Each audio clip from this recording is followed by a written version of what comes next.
जिवें मैं फॉलो करेंदे पावे मैं खून दो अगले पैरी डिठा वैसी बंजा को घर ते पैसा ते गड्डियां दी लोड़ है। मैं वैद बंदा हां जब ते खून दी लोड़ है।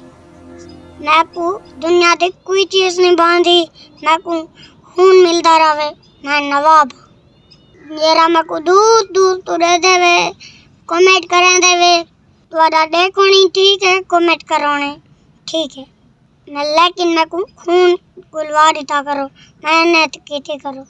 कोशिश कीती करो अल्लाह ताला तो खुश रखे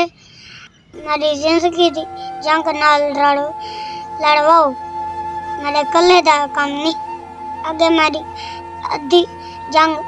बाबा लड़ता पाए अद्धी माए आप मैं आधा तू सही मेरे नाल बाम पहले थियो शाला जीवो पाए मेरे निके निके हाथ बधिया दो मैं बार बार हाथ बनेंदा खना मैं मेरा कोई पक्का इलाज करो भाभी नाल थी सी जरा अपने खाना ले कोई नाल थी सारे नाल थी वो तुम्हारी मेहरबानी।